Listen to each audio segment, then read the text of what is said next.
steady. You could tell who I am from the back, cause it's heavy. Rock steady. I'm the wrong code to try fucking me, cause I'm petty. Baik, Assalamualaikum warahmatullahi wabarakatuh. Waalaikumsalam warahmatullahi wabarakatuh. Halo semuanya, selamat datang di podcast ujian akhir semester mata kuliah kewarganegaraan bersama saya Neng Suhartini dan teman-teman saya dari program studi Ilmu Hubungan Internasional. Teman-teman, seperti yang kita ketahui bahwasannya dunia sekarang semakin sulit diprediksi. Konflik Rusia-Ukraina yang belum sepenuhnya berakhir, ketegangan di Timur Tengah yang semakin memanas, persaingan Amerika Serikat dan Tiongkok yang semakin menajam. Di samping itu, tantangan seperti krisis pangan, keamanan cyber, hingga perubahan iklim juga semakin nyata. Di tengah situasi tersebut, Indonesia berada pada posisi yang sangat menarik. Di satu posisi, Indonesia memiliki letak geografis yang sangat strategis, namun di sisi lainnya, Indonesia memiliki beberapa tantangan akibat dinamika global yang terus berubah-ubah. Lantas pertanyaannya, sebenarnya bagaimana Indonesia memandang dunia pada saat ini dan strategi apa yang perlu dilakukan Indonesia agar mampu menjaga kepentingan nasionalnya? Untuk membahas hal tersebut lebih lanjut, telah hadir bersama kita Dr. Rizal Aditya Hidayat MM selaku dosen tetap Ilmu Hubungan Internasional di Universitas Al-Azhar Indonesia. Selamat siang. Selamat datang Bapak. Selamat datang. Biasa siang soalnya. Oke, selamat datang. Oke. Nah, seperti yang telah tadi saya paparkan ya Pak, dan yang kita ketahui bahwasannya sekarang banyak sekali pihak yang menyebut bahwa kita telah hidup di era ketidakpastian global. Nah, menurut Bapak tersendiri, sebenarnya apa sih yang membedakan kondisi dunia saat ini dengan kondisi dunia 1 atau mungkin 2 dekade terakhir?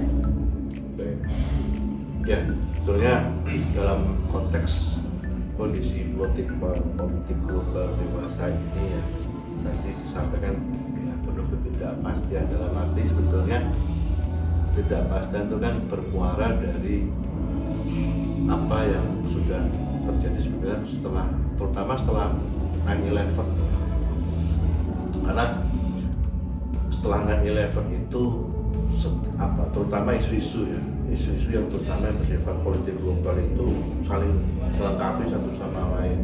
Dalam arti begitu, dulu mungkin 10-20 tahun lalu atau satu abad lalu kecenderungan peran aktor negara itu sangat kuat dalam menentukan arah politik dunia itu seperti apa gitu. Dulu ya, minimal di level kelompok negara gitu. Hanya saja sekarang ini terutama setelah 9/11 ada semacam pergeseran di dalam peran aktor politik dalam arti ya, peran aktor politik global di situ. Pergeseran itu yang pada akhirnya politik dunia itu tidak hanya harus ditentukan oleh negara, tapi juga bisa non negara, bisa kelompok atau misalnya masyarakat internasional atau komunitas internasional, bahkan rejim internasional pun bisa membentuk politik global itu. Oke, berarti perbedaan antara kondisi dunia saat ini dengan kondisi dunia 2 dekade yang lalu mungkin sebenarnya disebabkan oleh faktor adanya perbedaan aktor ya Pak ya, yang lain di politik seperti yang sekarang. Yang mempengaruhi ya dalam isu-isu di dalam politik global tersebut. Lantas nih Pak, kalau boleh tahu gitu, sebenarnya ketidakpastian global ini lebih banyak dipicu oleh konflik militer atau mungkin persaingan ekonomi atau mungkin justru karena perkembangan teknologi juga ya Pak yang semakin pesat? Ya, artinya memang sekarang itu saling bertumpang tindih ya istilah saya itu. Artinya dulu ya, kembali ke tadi itu yang 1 dan 2 abad yang lalu, isu-isu militer yang nanti mempengaruhi yang non militer itu sangat kuat karena tadi aktor negara dalam hal ini sangat mempengaruhi bagaimana mereka bertindak dan berperilaku atas nama kepentingan nasionalnya dengan membawa instrumen militer dan ekonomi untuk menekan atau mengalih aktor yang lain. Makanya kalau sekarang ini tidak berubah, bisa terjadi sebaliknya, yang non militer bisa mengaruhi yang militer, misalnya kayak sekarang ya, itu kan isu-isu ekonomi politik itu sangat kuat gitu ya, dikaji terutama bagaimana pengaruh terhadap satu wilayah terhadap wilayah yang lain. Itu ada semacam hubungan antar isu yang nanti kaitannya sama ini negara maju, negara berkembang. Nah dari situ nanti akan muncul misalnya konflik atau perang kan gitu ya, yang tadinya tidak dipicu oleh hal yang bersifat militer, tapi justru hanya mempengaruhi yang militer atau sebaliknya. Nah, contoh kayak yang baru selesai dengan Iran dan Israel itu ya, masalahnya kan itu nggak hanya cuma kita bicara perang, tapi ada konflik kepentingan di luar perang itu, yang misalnya perdagangan gitu, atau isu non militer yang akhirnya mematik adanya konflik terbuka di antara keduanya.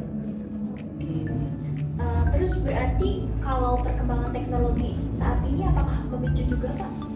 Ya pasti perkembangan teknologi itu, karena kalau kita belajar dari sejarah revolusi industri di abad ke-16 ya atau abad ke-17, dari revolusi industri kan akan muncul penemuan-penemuan baru yang tadinya dianggap nggak ada, dianggap tahayul. Hanya muncullah revolusi teknologi karena ada revolusi industri tadi, misalnya lampu, listrik, telepon dan sebagainya. Bahkan teknologi senjata pun akhirnya muncul ya sebagai konsekuensi logis dari adanya revolusi teknologi. Bahkan teknologi pun sampai hari ini bisa dipakai sebagai faktor atau unsur untuk membuat negara itu kuat, baik secara militer, ekonomi, sosial, budaya gitu ya, dan sebagainya. Berarti maupun secara militer, ekonomi maupun teknologi semuanya saling mempengaruhi dan memicu ya Pak ya. Gitu. Nah lantas Pak, jika kita melihat tren global pada saat ini gitu, sebenarnya tantangan apa sih yang perlu kita waspadai sebagai negara Indonesia dalam hitungan mungkin 5 hingga 10 tahun ke depan? Ya, saya jadi teringat terutama kalau yang senang nonton film James Bond itu ya, itu kan kalau kita kaji secara hubungan internasional itu kan ada semacam kayak pertarungan antar aktor yang ada di situ. Dalam arti kalau James Bond ya dia sebetulnya representasi dari negara kan, yang dimana negara itu melawan aktor-aktor yang bersifat non negara, tapi dia menguasai, aktor itu menguasai aspek teknologi, ekonomi, dan hal-hal yang sebenarnya sifatnya non militer gitu. Tapi hanya bisa membuat bagaimana yang non negara ini membuat negara katakanlah misalnya Inggris seperti yang di film itu, jadi kayak kocar kacir, kayak secara aspek militer, ekonomi jadi berantakan, padahal dia melakukan adalah aktor non negara. Artinya yang harus kita waspadai sekarang adalah eksistensi atau pergerakan dari aktor-aktor yang menamakan dirinya bukan aktor negara, tapi seperti komunitas internasional atau masyarakat yang sifatnya non negara. Itu yang paling berbahaya. Misalnya terorisme atau misalnya ISIS gitu ya, itu kan sebenarnya bukan non negara atau misalnya isu terorisme, tapi bagaimana eksistensi mereka seolah ya kayak menjadi satu negara sendiri. Itu dari sisi unsur teroris ya, atau isu terorisme atau kejahatan lintas negara kan eksistensinya juga melampaui kedaulatan negara. Jadi ya hal seperti itu justru yang menjadi tantangan besar dalam konteks politik global semasa ini.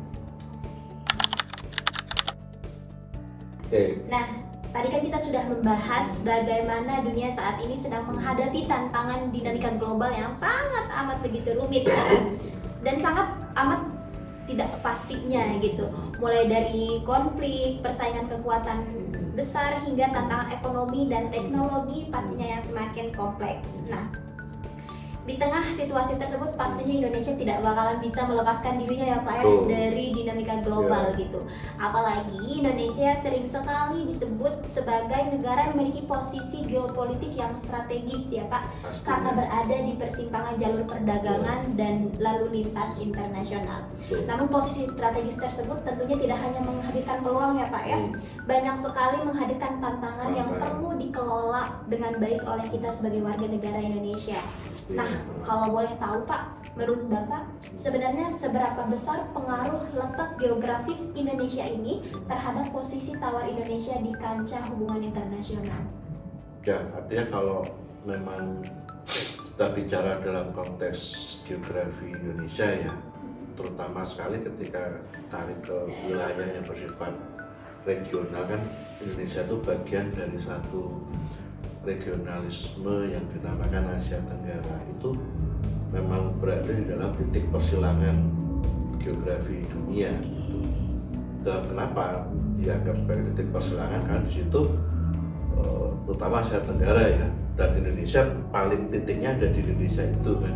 Jadi sudah Asia Tenggara itu persilangan, silangnya tuh titiknya ada di Indonesia kan gitu. Jadi tambah sangat vital gitu ya, dalam arti peran Indonesia di situ. Karena persilangan itu juga menjadikan Indonesia dan terutama Asia Tenggara secara regional itu menjadi bagian dari jalur perdagangan maupun komunikasi dunia.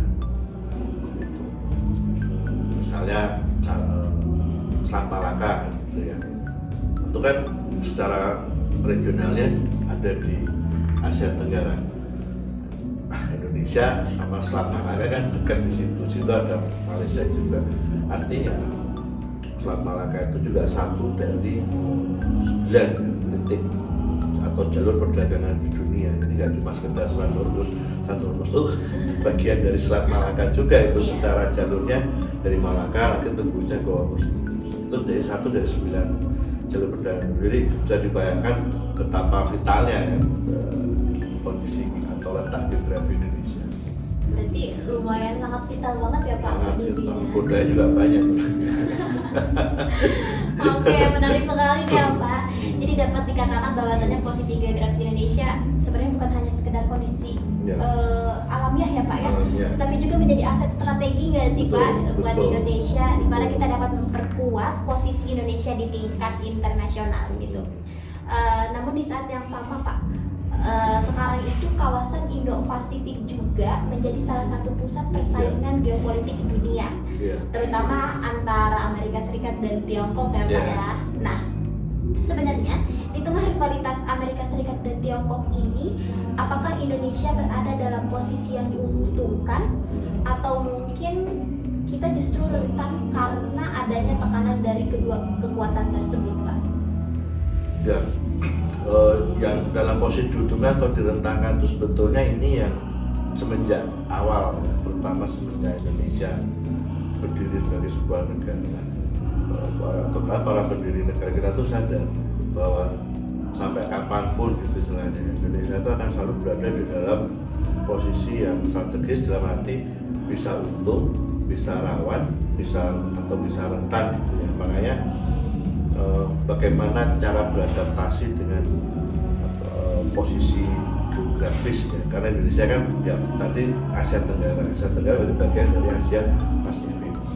Dan bagaimana cara Indonesia beradaptasi secara strategis gitu ya, supaya tidak untung dan tidak rugi, tapi tetap bisa mengambil manfaat dari persaingan kedua negara itu tanpa harus mengorbankan kepentingan nasional Indonesia.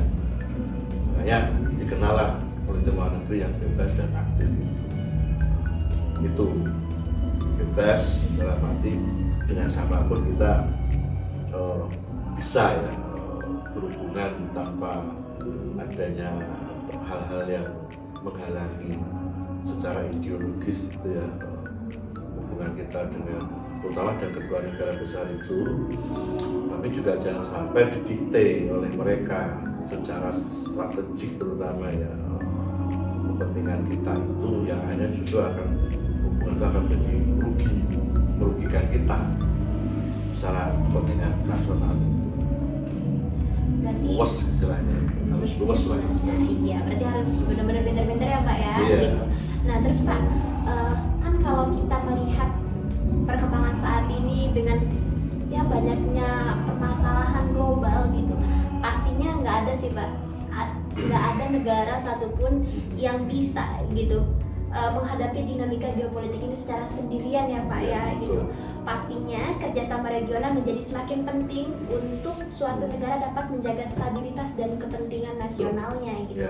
Nah dalam konteks Asia Tenggara ini kita kan memiliki ASEAN ya Pak ya, yang ya bisa dibilang selama ini menjadi salah satu pilar utama diplomasi Indonesia. Nah menurut Bapak dengan kondisi seperti ini pada saat ini gitu, apakah ASEAN masih cukup kuat untuk menjadi instrumen strategis Indonesia dalam menghadapi dinamika geopolitik kawasan atau seperti apa? Ya, kalau kita memahami Asia Tenggara sebagai sebuah kawasan yang di dalamnya ada namanya organisasi bernama ASEAN itu, maka sebetulnya di awal berdirinya ASEAN itu kan sebetulnya kan niatnya memang ingin menjadi organisasi yang ingin netral gitu ya. Artinya netral itu memang konteks kerjasamanya itu menghindari yang sifatnya konfrontasi dalam arti ya kayak kerjasama ekonomi, sosial, budaya yang apa yang kita pahami sekarang sebagai masyarakat ASEAN itu kan cikal bakal masyarakat ASEAN itu ya bagi Indonesia itu penting karena dunia ini kan sekarang ibaratnya nggak bisa head to head ya. Artinya ada hubungan bilateral di situ, tapi hubungan bilateral itu sejatinya harus menjadi bagian dari satu komitmen dari hubungan yang bersifat multilateral. Misalnya Indonesia bagian dari ASEAN, artinya ketika ya ini kan misalnya kayak konflik Laut Cina Selatan lah gitu kan, ASEAN itu selalu menekankan pada satu pendekatan damai lah gitu ya, resolusi konflik bersifat ASEAN way kan. Artinya sebisa mungkin menghindari upaya untuk penyelesaian konflik itu dengan cara kekerasan kan. Itu secara institusi. Artinya basis upaya penyelesaian dengan cara non kekerasan atau non violence itu kan menjadi dasar bagi negara-negara anggota ASEAN apalagi Indonesia ya untuk menyelesaikan konflik ketika itu terjadi di antara mereka. Meskipun sampai hari ini pun juga masih belum selesai itu antara Kamboja dengan Thailand kan. Tapi pasti Smart ASEAN Way itu ada dalam arti kalau bisa diselesaikan secara damai lewat meja perundingan gitu.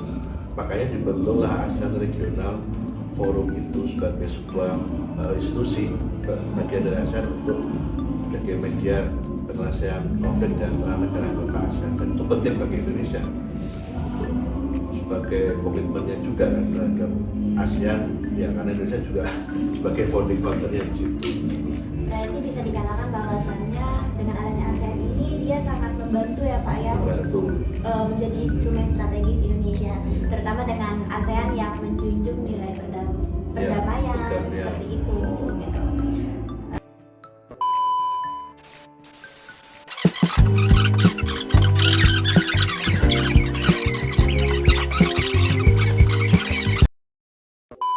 Nah, baik Bapak. Tapi dari pembahasan sebelumnya ya Pak, kita dapat melihat bahwasannya posisi Indonesia dalam geopolitik dunia cukup sangat strategis. Nah, Indonesia berada di kawasan yang menjadi pusat perhatian dunia, sekaligus harus menghadapi berbagai dinamika mulai dari persaingan kekuatan besar hingga tantangan keamanan kawasan. Namun, memiliki posisi yang strategis saja pastinya tidak cukup ya Pak ya. Yang tidak kalah penting adalah bagaimana Indonesia menyusun langkah dan strategi untuk menghadapi berbagai perubahan yang mungkin bisa terjadi kapan saja gitu.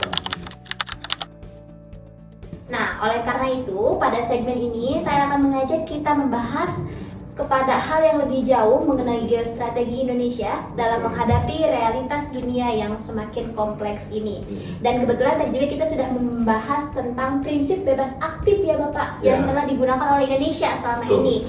Nah, pertanyaannya, apakah prinsip bebas aktif sekarang itu masih relevan untuk menghadapi dunia yang semakin kompetitif dan penuh rivalitas seperti sekarang saat ini Pak? Ya, tadi yang seperti yang sudah disampaikan lewat kata bebas aktif itu ya, itu kan kalau kita kembalikan dalam konteks dunia yang sekarang ini, itu kan berarti kembali kepada bagaimana cara pandang bangsa Indonesia terhadap diri itu maksudnya terhadap nasionalisme Indonesia itu dan lingkungan, dalam arti di luar Indonesia itu secara adaptif ya, dalam arti hal-hal yang menjadi katakanlah pergolakan dunia saat ini yang terutama banyak dilakukan oleh negara-negara yang merasa dirinya kuat ya dalam hal ini, itu bagaimana pengaruhnya bagi Indonesia. Sebetulnya ini kembali kepada bagaimana cara Indonesia itu memfilter gitu, kepentingan apa di dalam diri Indonesia ini yang tidak berseberangan dengan negara tersebut dan mana yang berseberangan kan gitu. Karena katakanlah kalau misalnya tidak berseberangan dalam arti adanya satu kepentingan yang bersimbiosis mutualisme seperti itu, selama tidak bertentangan dengan pembukaan Undang-Undang Dasar 45, karena di dalam pembukaan Undang-Undang Dasar 45 itu kan ada di dalam alinea keempat itu tujuan Indonesia berdiri itu apa kan gitu ya, memajukan kesejahteraan umum, memerdekakan kehidupan bangsa, itu kan ada empat itu. Selama tidak bertentangan dengan keempat hal itu ya, Indonesia siapapun dia bisa melakukan hubungan ya dengan negara atau kelompok lain sejauh tidak bertentangan dengan keempat hal yang menjadi tujuan Indonesia merdeka itu. Satunya juga memelihara perdamaian dunia itu. Berarti sejauh ini walaupun kondisi dunia terus berubah ya Pak, prinsip bebas aktif itu masih menjadi fondasi yang penting juga ya buat bagian Indonesia. Bagian dari adaptif dan fleksibel kan. Iya. Terus mungkin nyatanya ya Pak dalam praktiknya gitu, pasti mempertahankan prinsip tersebut itu tidak amatlah mudah ya Pak ya, pasti ada tantangan gitu. Apalagi ketika ada tekanan dan kepentingan dari berbagai kekuatan dunia lainnya gitu. Nah, di tengah tantangan dan tekanan itu Pak, sebenarnya bagaimana sih Indonesia dapat mempertahankan kedaulatan dan kepentingannya tanpa harus memilih salah satu blok kekuatan dunia tersebut? Ya, makanya ini kembali ke posisi Indonesia itu sendiri ya, secara geopolitik terutama ya.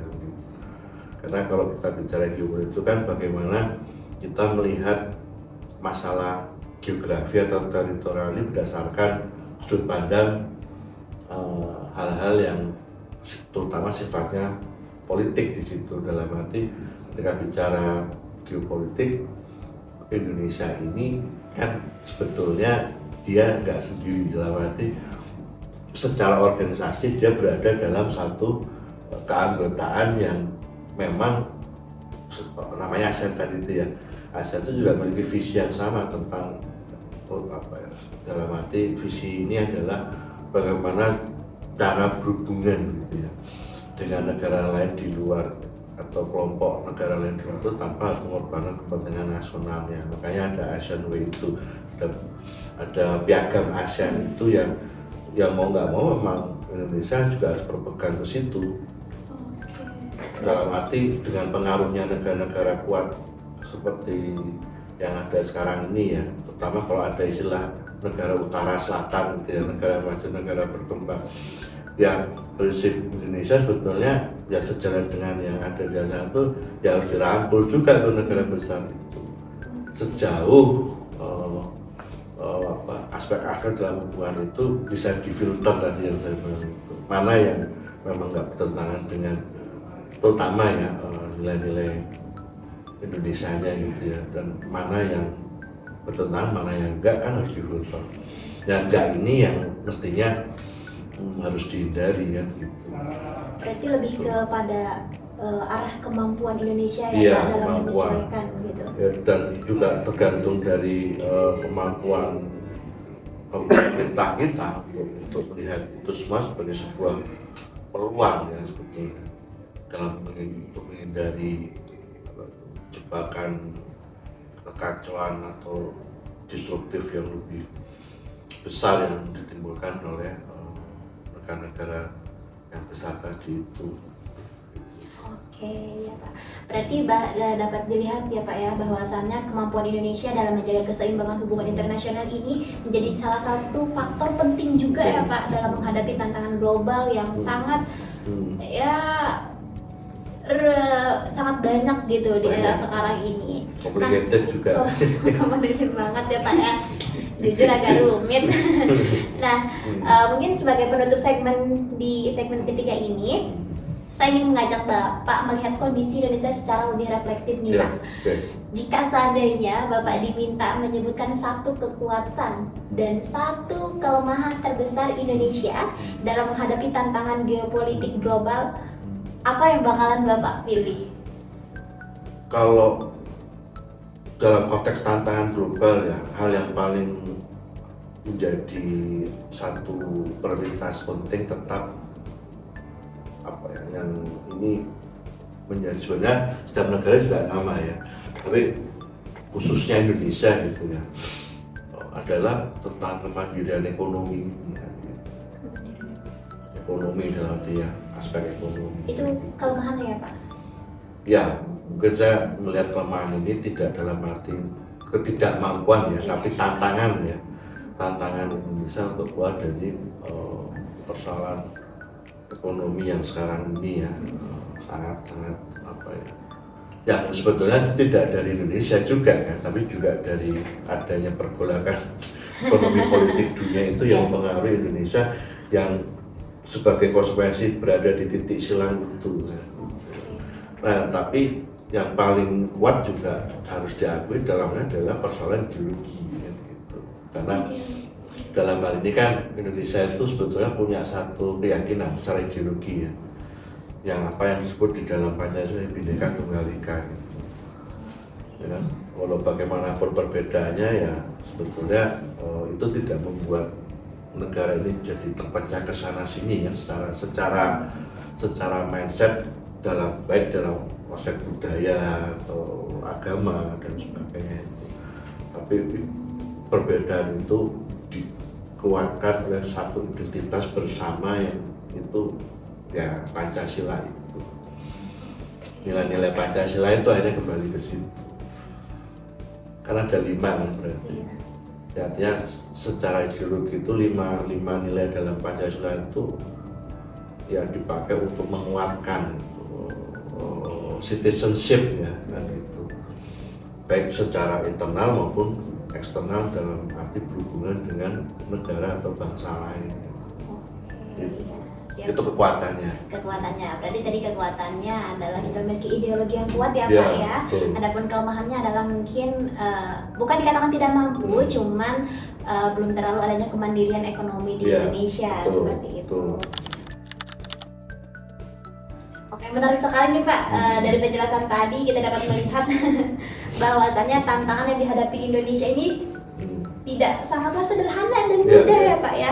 Dibutuhkan strategi yang tepat, kemampuan beradaptasi serta kesiapan dalam menghadapi berbagai tantangan yang mungkin terjadi kapan saja gitu ya. Kepekaan intuisi dalam merumuskan visi kebijakan itu seperti apa. Berarti kita harus benar-benar pintar mengambil arah ya Pak ya, menentukan arah. Terima kritik gitu. Iya betul. Nah, namun ya Pak, nyatanya pastinya keberhasilan Indonesia ini dalam menghadapi tantangan global tidak hanya dipengaruhi oleh para pemerintah atau para pembuat kebijakan ya Pak ya. Tentunya pasti nggak sih ada peran generasi muda di dalamnya gitu Pak. Apalagi kita sebagai ya calon-calon pemimpin masa depan lah ya bisa dikatakan gitu. Nah oleh karena itu sekarang saya ingin mengajak kita melihat isu ini dari perspektif generasi muda Pak.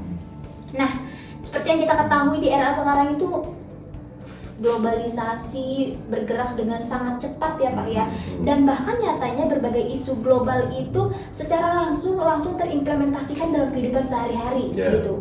Nah, dalam hal tersebut sih Pak, mengapa mahasiswa perlu dan sangat penting untuk memahami geopolitik dan geostrategi lebih lanjut?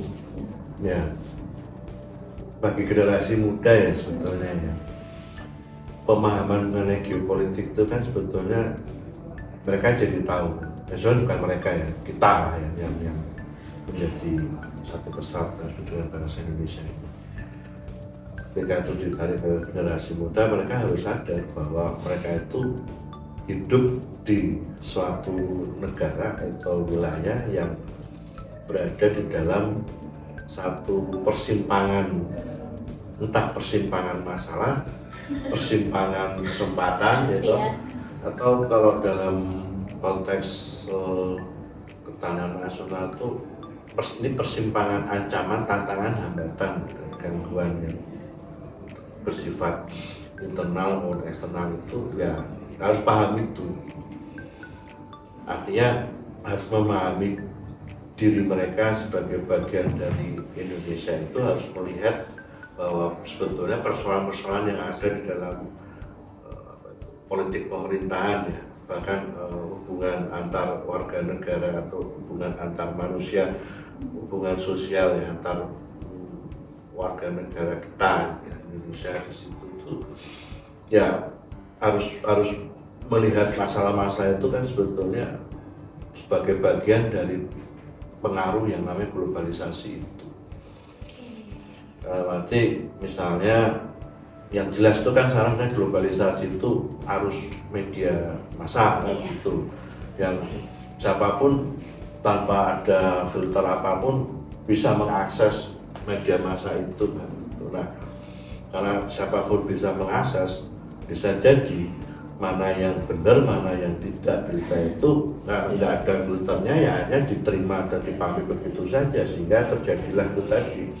Kalau ada semacam kalau menggunakan istilah disruptif ya, ini kayak disruptif pemikiran gitu ya, yang mungkin mana yang benar ya udahlah, yang penting asik dibaca gitu, asik oke gitu, bahasanya sangat atau kalimatnya gitu yang lebih provokatif, tapi nggak tahu sebetulnya itu dipakai untuk memecah belah kan gitu.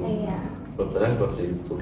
Nah ini harus bisa pandai-pandainya untuk memilah gitu ya. Atau sebetulnya juga perlu generasi muda itu juga perlu belajar dari generasi muda sebelumnya tuh, karena setiap generasi muda itu kan punya karakternya sendiri ya. Tapi paling penting semua kembali ke satu hal itu ya, agama. Karena bagaimanapun kan secara